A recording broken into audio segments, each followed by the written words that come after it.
Las opiniones expresadas en este programa son responsabilidad de quien las emite.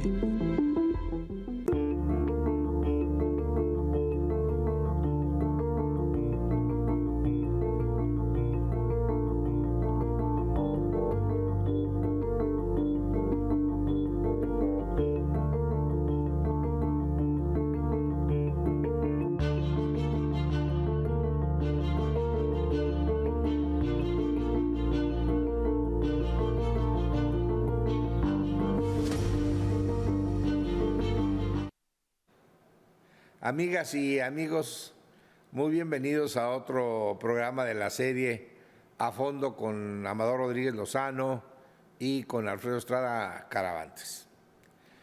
Durante la semana, Alfredo, recibí múltiples comentarios, llamadas, en el sentido de que el tema que tratamos la semana pasada de la prisión preventiva tenía todavía mucho que dar y que había muchas incógnitas y había necesidad de avanzar, de profundizar y hacer honor al nombre de este programa, de ir a fondo en los temas que estábamos planteando. Y entonces, por eso hemos decidido, amigas y amigos que nos escuchan y nos ven por canal 45 y 87 de ICI, que el tema de la prisión preventiva todavía daba para más. Solamente para poner en contexto, para ubicar al auditorio que nos ve por la televisión y por la radio. La prisión preventiva es una acción a través, estamos hablando de la prisión preventiva justificada. La prisión preventiva en general es una acción judicial a través de la cual una persona que está involucrada en haber cometido actos delictivos es obligada a estar en prisión mientras por afuera se está ventilando su juicio y mientras el Poder Judicial está discutiendo si es inocente o es culpable. Ahora bien, hay dos tipos de prisiones preventivas. La que el Ministerio Público le solicita al juez en virtud de la peligrosidad, en virtud de una serie de circunstancias del delincuente, y le dice, señor juez, yo te pido por favor que determines que el individuo X lleve a cabo su juicio en prisión porque tiene mucho dinero, tiene muchas influencias, cuenta con avión, podría evadirse de la se puede evadir de la justicia. Y por lo tanto te pido que lo sentencies a prisión preventiva.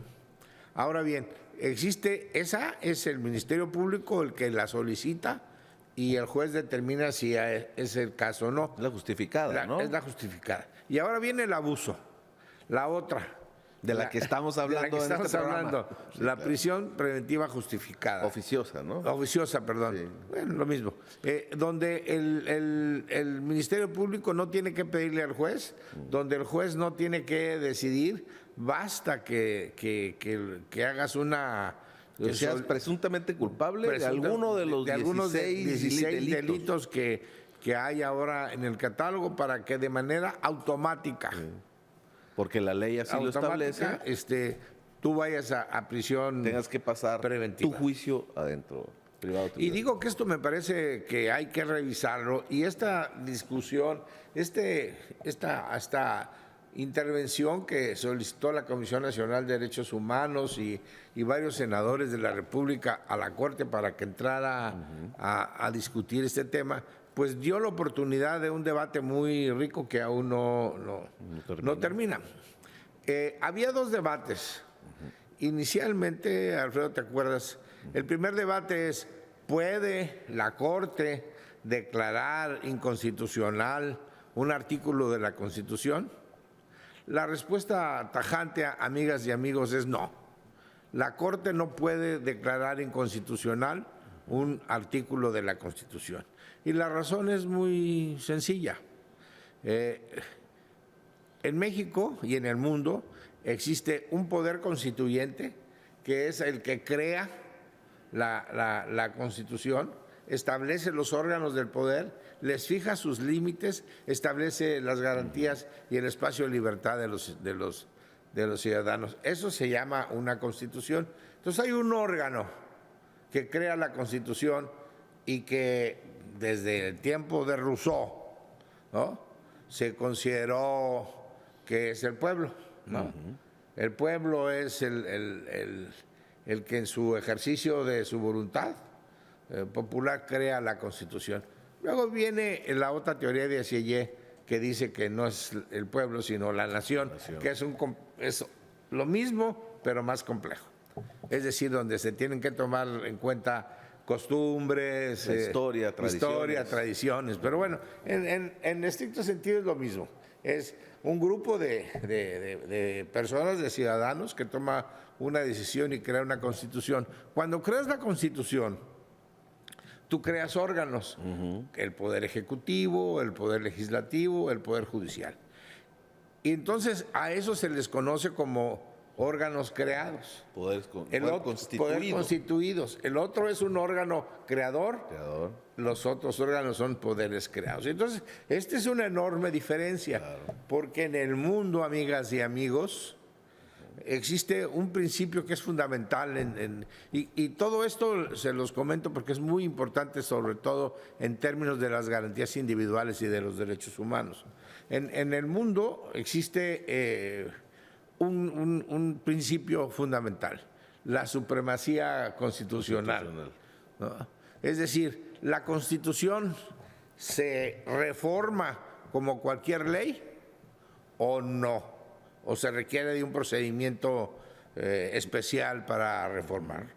Y se ha considerado que todas las constituciones se reforman a través de un procedimiento constitucional en el sistema romano canónico. Que es un sistema más complejo que se usa para modificar una ley. Así es, porque luego tenemos el sistema sajón, donde son los antecedentes, donde los precedentes, las decisiones de los tribunales. Las decisiones de los tribunales, pero en el sistema nuestro es la reforma constitucional.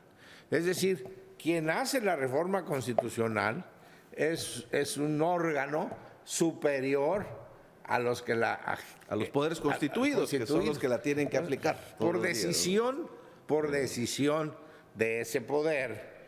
En México el Poder Judicial tiene una doble función. Por un lado, es el que se encarga de ver y dictar justicia en todos los asuntos de carácter federal. Y en ese sentido es un Poder Judicial federal. Pero también, por decisión propia, desde los años, si mal no recuerdo, desde los años 70, se ha venido tomando una serie de medidas para hacer de la Corte un tribunal constitucional, a semejanza de Europa, de España, de Francia, donde hay un sistema judicial que ve todos los asuntos normales y hay una Corte Constitucional que solamente revisa las decisiones que tengan que ver la Constitución. En México hemos decidido que el Poder Judicial Federal tenga, este caso, esas dos funciones. La Suprema Corte es una Corte Constitucional desde todas las reformas que se han hecho, pero básicamente la más importante, la de 94. Y eso es lo que nos tiene aquí, ¿no? Lo que nos tiene aquí, al principio decías tú, la semana pasada platicábamos que este tema se iba a resolver el martes que pasó, es decir, el sábado anterior decíamos, ya el martes va a resolver la Corte en ese papel de aplicar la Constitución o revisar que los casos concretos vayan de acuerdo a la Constitución y que implica una interpretación de la Constitución. Y decíamos que el martes y al final no terminó de resolverse. Sí, claro. No, pero se dio un debate muy intenso y muy interesante que aún continúa. Exacto, eso es lo que eso es lo que se me pasó a comentar, que hubo debate el martes, no terminaron, siguieron el miércoles y ya para el jueves que iban a continuar y eventualmente iban a terminar de discutir, el ministro ponente, el que presentó el proyecto que era sobre el cual se estaba discutiendo, dijo no, lo retiro, ¿no? Y estamos a platicar las circunstancias, pero el hecho es que no ha terminado. Pero el debate generó circunstancias también poco vistas en México. Exactamente. Es decir, que interviniera el presidente de la República, ¿no? Que el presidente López Obrador diría, es que si declaran que no tienen atribuciones, dijo, Claro. ¿no? O sea, usó nuestra tesis. Exactamente, dijo, sería una cosa fuera total del orden constitucional, pero si lo hacen, si declaran inconstitucional la prisión preventiva oficiosa, se va a generar todo este problema, ¿no? Entonces ahí hablo y le dedicó un buen tiempo. Y le a estar dedicó un buen hablando de eso. tiempo. Y luego fue también el secretario de Gobernación. A mí me parece que no con la suficiente explicación y profundidad, pero sí dijo una frase, dijo, es que si la prisión preventiva la quitan, todo el sistema y la estrategia de seguridad pública Se va a venir abajo. se va a venir abajo. Yo digo que ese tema lo tendremos que analizar porque me parece terrible. A mí me parece que fue una exageración, Fue digo, una para llamarle por exageración, sus, pues sí, claro. con todas Porque sus letras, imagínate ¿no? que todo el... Pero además se habló de un número de personas que actualmente están en prisión preventiva, cumpliendo la prisión preventiva oficiosa, que automáticamente saldrían. Y ahora hablaba creo que de 20,000. 92,000. 92. No, O sea, también me parece que fue una exageración, pero bueno. tenemos más o menos 222,000 Personas privadas de la libertad. privadas de la libertad en los diferentes centros Y todavía sujetas a un proceso, de ¿no? reinserción, ¿no? Que nadie se reinserta. No. Porque ese es otro tema que, Es otro tema. que hay que discutir. Pero bueno, hay 222,000, de los cuales como el 40%, 92,000 están sujetos a la prisión preventiva. Yo digo que exageró como tú dices. ¿Por Sí. qué? Porque no tienes por qué decir de manera inmediata. La sentencia puede decir Claro. que no se aplicará. O la sentencia puede decir que van a revisar caso por caso a través de un juez, a ver si la persona permanece o sale, no sé. Ese sí es el punto. Como consecuencia de una resolución de la Corte, se tendrían que revisar los 92,000 casos. Caso por caso. Caso por ¿no? caso. Caso por caso, Ahí- a ver si amerita o no estar adentro el señor o ahí señora, ¿no? te arriesgas, por supuesto, de que muchos narcos, de muchos asesinos importantes, de muchos Que tienen buenos delincuentes abogados, que tienen buenos que tienen abogados, medios. que tienen medios, pues puedan salir. Ese sí es un peligro. Ese es un riesgo, exactamente. Pero fíjate que yo hice una pequeña investigación y encontré pues algo que me parece terrible. Es que cuando le rasca a uno este tema se entera de un universo, de que el problema tiene muchas aristas y de verdad que los ministros y algunos analistas de buena fe tienen razón al decir, pues es que esto es un escándalo, tanta gente que está adentro, ¿no?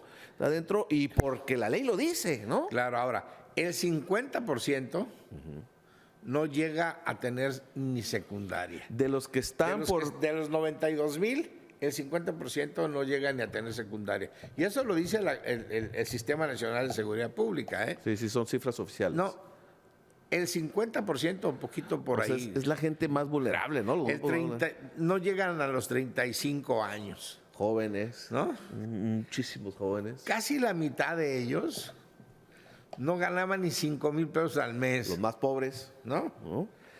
La mayoría de esos 50%, de esos 92,000, pues un número importante, no sé si el 50%, pero por ahí, son indígenas. Afromexicanos. Afromexicanos o afroamericanos, ¿no?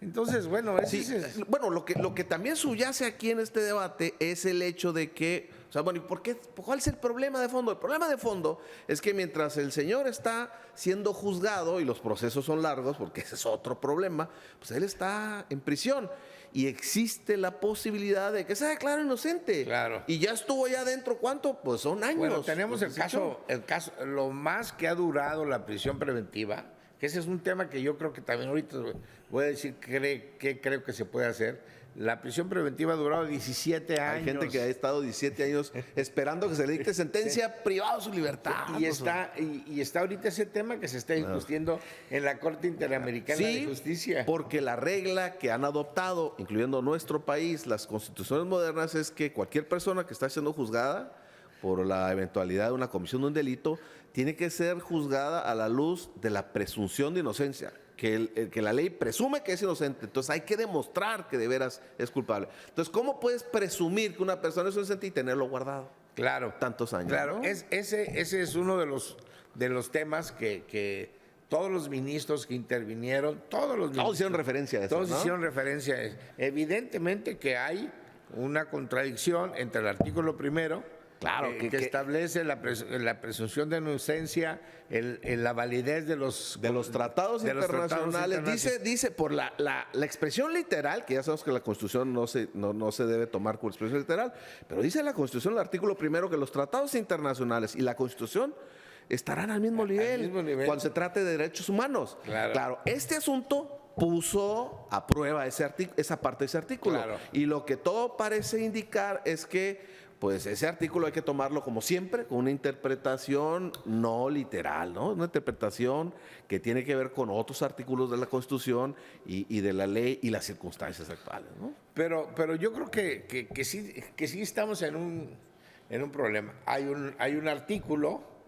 que dice que los tratados internacionales son ley suprema, ya existía. Sí, esa tesis sí. Y que incluso, el 133. Claro, y hubo unas sentencias de la Corte hacia el final de los 90 muy relevantes que decretaron que los tratados están por encima de las leyes cuando se trate, cuando entra en un conflicto, pero nunca hablaron de la Constitución. En este caso, implicaría que el tratado estaría encima del texto constitucional, pues eso no puede ser. Vamos a la pausa, Alfredo. Has tocado temas bien importantes que me acordé de mi gran querido e inolvidable Jorge Carpizo. Su profesor, su maestro. Cómo discutía estos temas y cómo hacía una serie de precisiones. Pero vamos a la pausa y regresamos.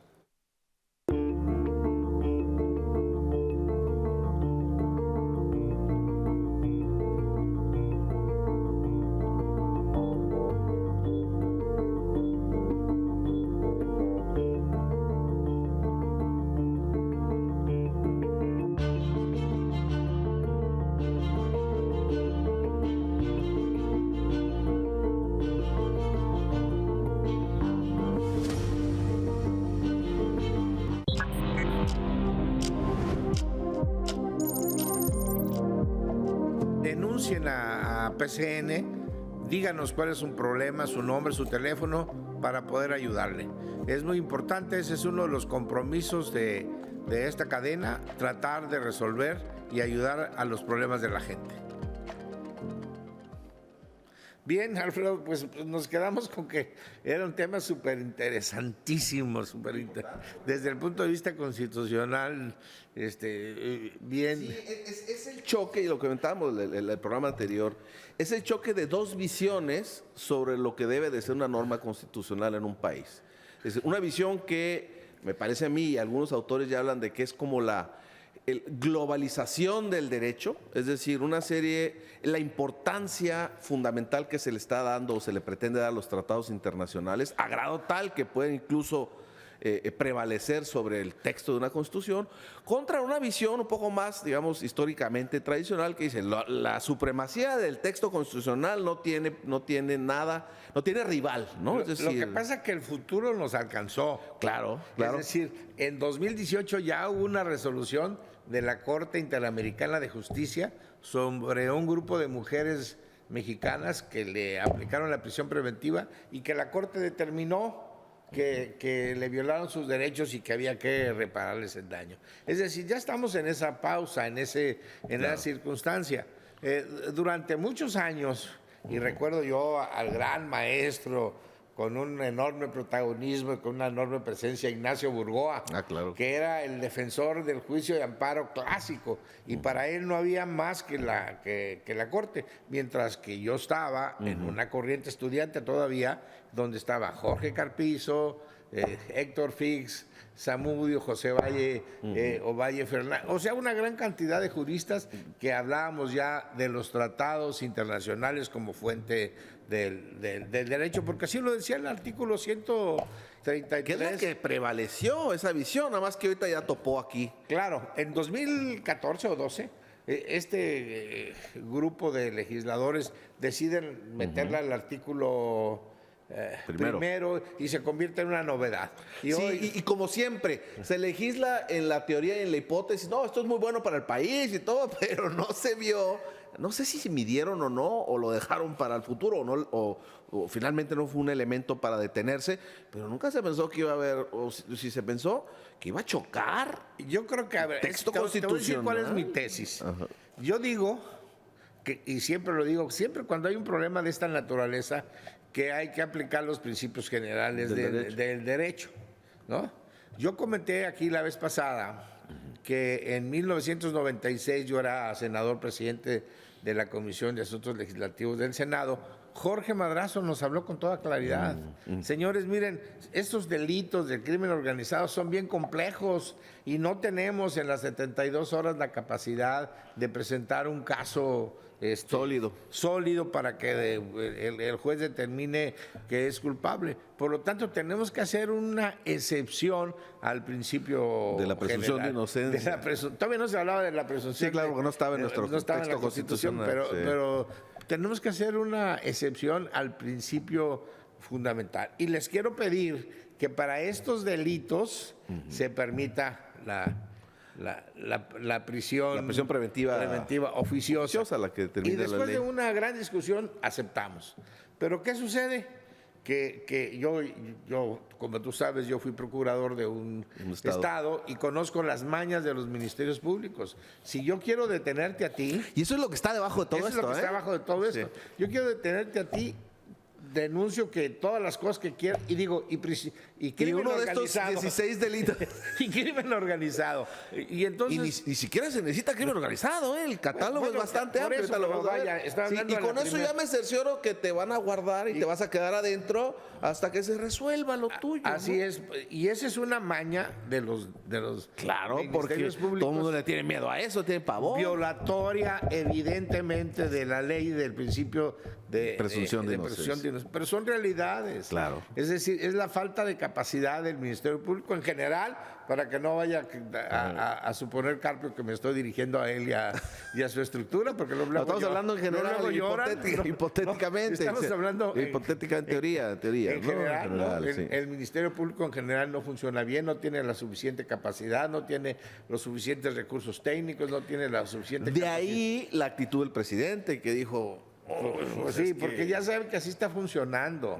Es decir, la verdad es que basta nada más hacer ahí una pequeña investigación, le dice al juez por estos delitos y el juez no puede decir nada. ¡Pum! Si lo vincula a proceso, se queda el señor en la cárcel. Prisión preventiva oficiosa y hazle como quieras, eso dice la ley. Eso dice la Constitución. Entonces, bueno, ese es el tema. Entonces, decía yo, principio general de derecho, una norma especial priva sobre una norma general. La norma general es la presunción de inocencia del artículo 1 y del artículo 14 y 16, ¿no? Y el otro lado es la excepción del 19, ¿no? Donde se supone que el legislador conoce lo que está pasando y decide soberanamente hacer esas excepciones por proteger un bien común. Y en este caso la delincuencia. Eso aparentemente sería una salida jurídica creativa y que pudiera darle un cauce a esto que estamos viendo. Pero cuando escuchamos o leímos los argumentos de los ministros, algunos casi manifestaban su escándalo, ¿no? Sí, pero yo te voy a decir una cosa. Yo soy amigo de varios de ahí, ¿no? Gente muy honesta, prestigiosa, pero no hay uno solo que sea constitucionalista ahí, ¿no? Pues sí. No, Luis María Aguilar yo lo conozco desde que era secretario. Que fue el ministro que presentó el proyecto y que hay que decirlo, ya fue presidente de la Corte. Sí, claro, pero yo lo conozco, fue secretario particular de don Vicente Aguinaco. Don Vicente Aguinaco fue el primer presidente de la Corte, de la nueva Corte después de 1994. Sí, yo me hice muy amigo de él y yo una vez a la semana desayunaba o comía con don Vicente. Don Vicente. ¿Por qué? Porque estábamos en ese momento estructurando el Consejo de la Judicatura. El nuevo Poder Judicial, ¿no? El Instituto de Defensoría Pública, que por cierto, presumo, es una idea mía, es una institución que yo creé y que ahora la veo que la presume el ministro Saldívar. Sí. ¿No? Pues es una idea mía, ¿no? Sí, lo que pasa es que se le ha dado mucho impulso a esas áreas y también a nivel estatal a raíz del nuevo sistema de justicia penal, nada más que el Poder Judicial Federal ya tenía un instituto bastante bastante eficiente. Y bueno, pues ahora le supone que se les pero no es el tema, quizá en otro momento lo toqué más. No, el tema es el constitucionalismo, el experto en derecho constitucional, que no veo ahí ningún constitucionalista. Decía Fixa, también lo dije la semana pasada, que para ser ministro de la Corte se requiere no solamente ser buen abogado, sino ser un hombre o mujer de Estado y tener una visión de la historia, de las instituciones y del derecho comparado. Sí, ¿no? sí, porque hay que decir de entrada que la mitad más o menos de los ministros actuales, que últimamente ha sido así, pues venían de ser jueces. Venían de ser jueces, entonces, digo, honorables y capaces. Capaces, no estoy criticándolos, pero entonces esa visión constitucionalista no existe. Aunque él de alguna manera la enuncia, Luis María Aguilar, y dice, bueno, yo no busqué, dice Luis María Aguilar, fue una especie de reclamo a sus compañeros. Dice, me están diciendo, en otras palabras, ¿no? De una manera muy elegante, me están a mí como el autor del proyecto, me están ustedes culpando de que lo que quiero hacer es declarar inconstitucional un texto constitucional. Pues claro que no se puede hacer eso, dice, no, o sea, eso es una aberración. Bueno, sí, es que cada vez que hablaba uno de los ministros decía, pues muy bien el proyecto del señor ministro, sí es cierto, tenemos el problema que va en contra de la prisión de universidad, bla, bla, pero no podemos declarar o dejar de aplicar un artículo de la Constitución por ser contrario a la Constitución. Dice, pues eso no se puede hacer. Entonces se necesita ser creativo, pues ahí, ¿no? Pero y él se enojó porque como que le está diciendo, lo que quiere usted, señor, es dejar de aplicar la Constitución. Es muy malo, ¿no? Lo que está usted proponiendo. Exacto. Pero los argumentos de todos son muy válidos. Pero todos dijeron que violaba los derechos humanos y todos dijeron que violaba el principio de presunción de inocencia. Y no es que lo viole, sino que hay voluntad jurídica del que es el papá de ellos, el que es el patrón de ellos, que es el constituyente, de que eso así sea. Sí, es cierto, yo no vi bueno, todos se dedicaron a decir, está muy bueno el proyecto, pero no lo puedo suscribir tal cual, ¿no? Pero quizás sí faltó que hiciera alguien un voto particular y dijera, bueno, pues lo que se pudiera hacer es eso. Y hay otro principio, tú que eres un magnífico abogado, ¿no? Fuiste director de la Escuela de Derecho aquí de la Ibero. El CETIS. Sí. Del CETIS, perdón, ya te ofendí. No. Del CETIS. Hay otro principio que es ley posterior. Priva sobre la anterior. Priva sobre la ley anterior.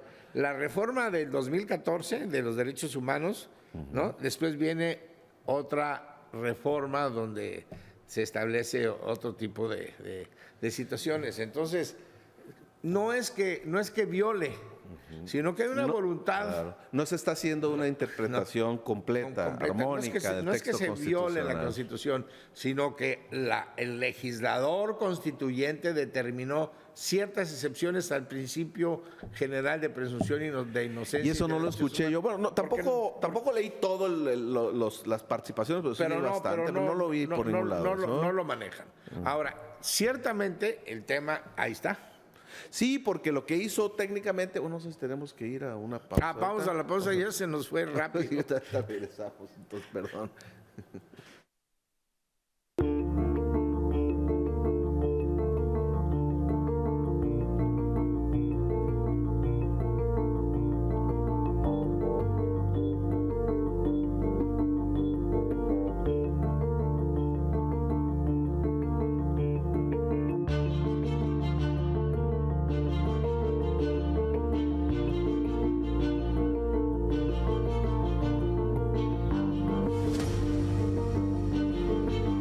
Pues el caso, amigas y amigos, Alfredo, es que se generó un gran debate. Y está en medio la pregunta, ¿la prisión preventiva tal como está hasta estos momentos debe continuar? ¿Es realmente útil? Es difícil defenderla, ¿eh? O sea, ya escuchamos lo que dijo el presidente, el subsecretario de Seguridad Pública, pero eso no son argumentos jurídicos, son argumentos de la realidad que no son tampoco inatendibles. Pero pues si de verdad vamos a tomar en serio este tema de la presunción de inocencia, pues se va a tener que revisar eso, ¿no? O sea, no se puede, o sea, sí va a subsistir seguramente, o por lo menos esto es mi pronóstico, pero no estoy seguro que para los 16 delitos. Por aquí tenemos la lista, ojalá que producción nos ponga la lista de los 16 o 18 delitos que ese es un problema que tenemos en México, Alfredo.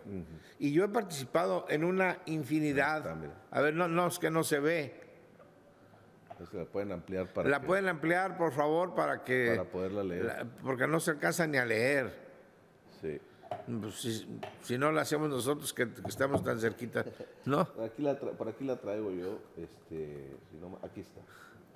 Sí, va a haber el auditorio: abuso o violencia sexual contra menores, delincuencia organizada, homicidio doloso, feminicidio, violación, secuestro, robo en casa habitación, trata de personas, uso de programas sociales con fines electorales, corrupción, robo de transporte de carga en cualquiera de sus modalidades, delitos en materia de hidrocarburos, petrolíferos, huachicol, ¿no?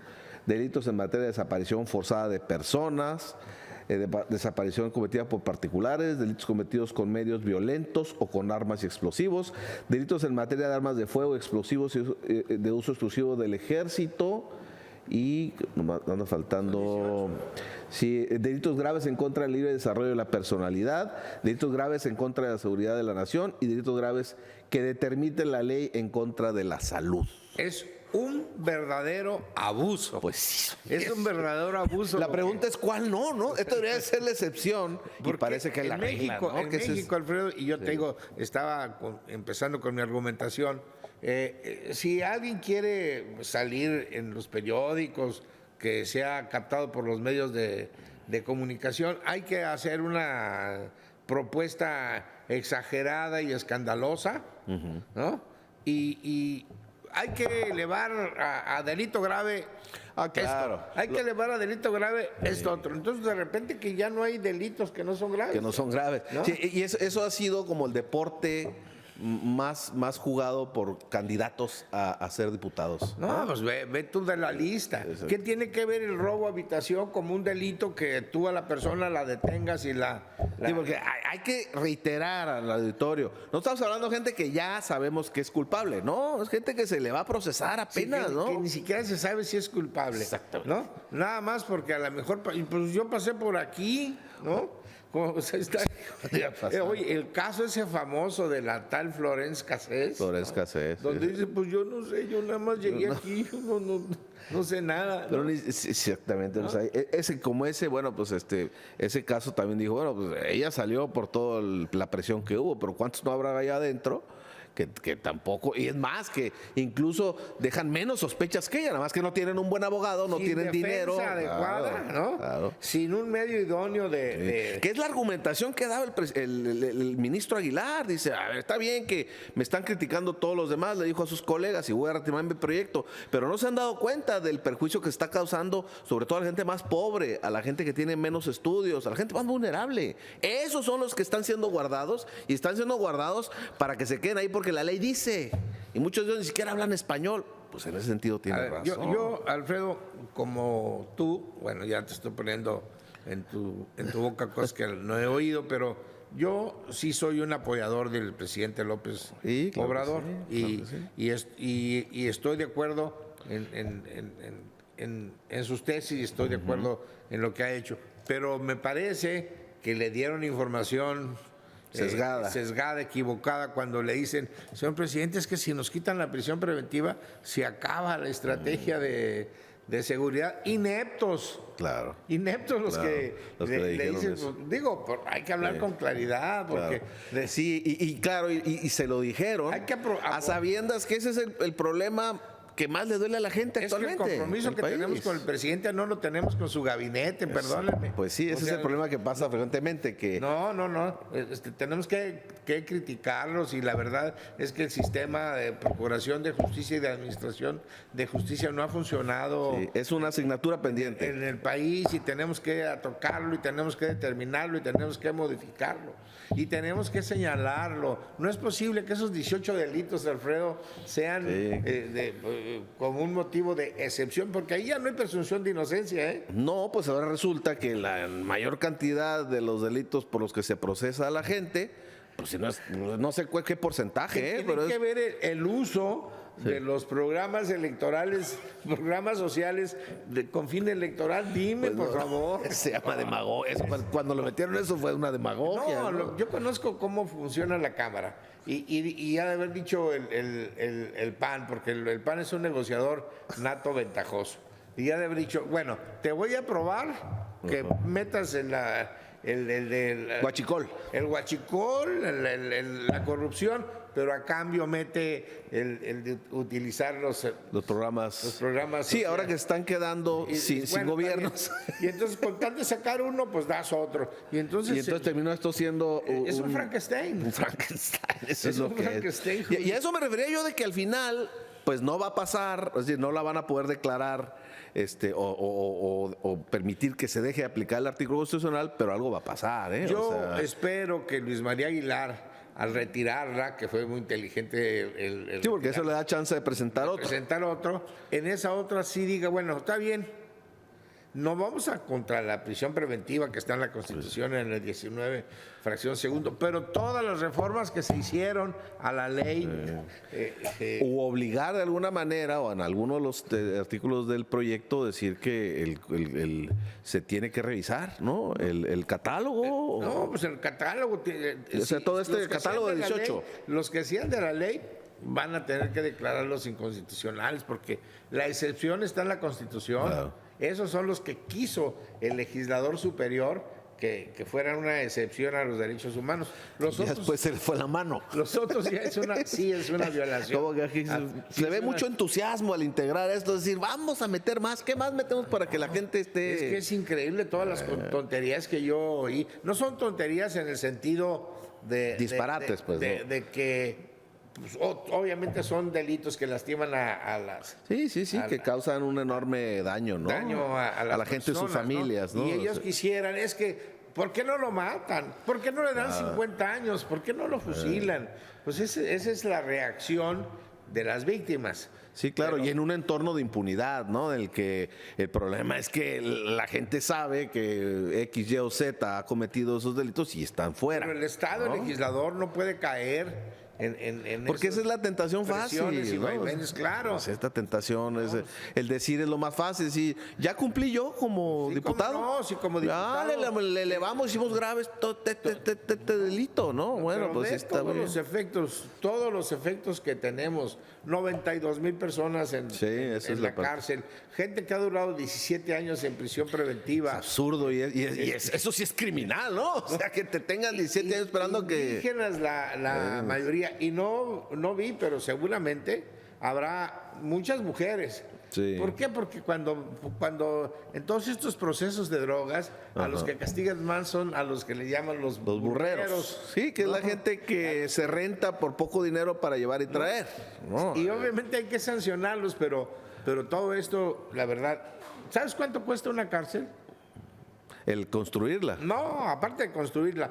El mantenimiento. El mantenimiento. Sí, es un dineral. En algún momento se hicieron estimaciones, yo me acuerdo cuánto costaba cada preso. Cuando llegamos nosotros al gobierno en Baja California, el gobierno de Kiko Vega pagaba 80 pesos diarios por cada interno a una empresa que les daba la alimentación.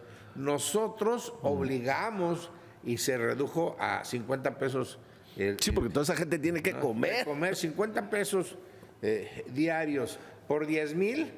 No, pues 10,000 por 50, si es 10,000 por 50. Por eso eres abogado, porque es malo para las matemáticas. Es que aquí el tiempo es muy corto. Y no hay una calculadora a mano, ¿no? El caso es que no podemos seguir utilizando la prisión preventiva como una forma de sanción. Sí, lo entiendo, en algunos delitos de carácter excepcionales, donde el Ministerio Público no tiene la capacidad técnica humana para poder armar un buen caso. Un buen caso al juez y bueno, para que no se escape, ¿verdad? Para que no se vaya el Chapo, para que no se vaya una de estas gentes muy de alto perfil, ¿no? De alto perfil, ¿no? Pues sin embargo, está el caso de Lozoya, ¿no? Que lo tuvieron que traer de España. De Alemania. De Alemania, ¿no? Bueno, no, fue en España, Marbella. España. Ahora decidieron cambiarle la prisión preventiva por un brazalete.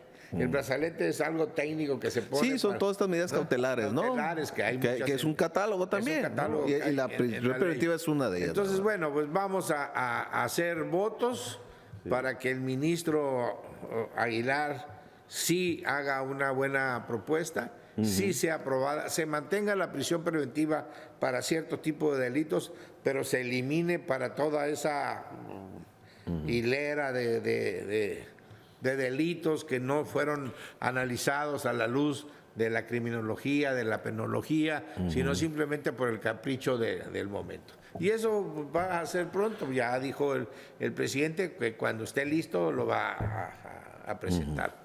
Pero en la semana, Alfredo, pues fue lleno de temas interesantes que aquí discutimos y aquí discutimos.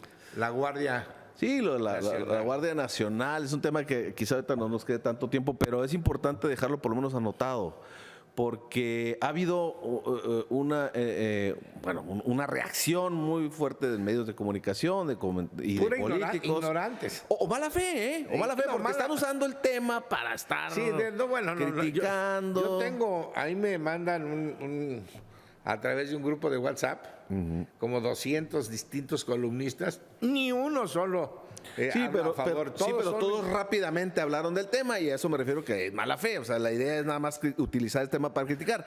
Lo que dio origen fue una iniciativa, una propuesta de una diputada del PRI en el que ella propone, a través de es una reforma constitucional, propone modificar un artículo transitorio que se había hecho junto con una reforma constitucional para que la Guardia Nacional todavía permanezca otros 4 años funcionando con alguna base de su infraestructura en las Fuerzas Armadas, ¿no? Hay una crítica que permanentemente se hace a los políticos, que dice los políticos nunca aceptan que se equivocan.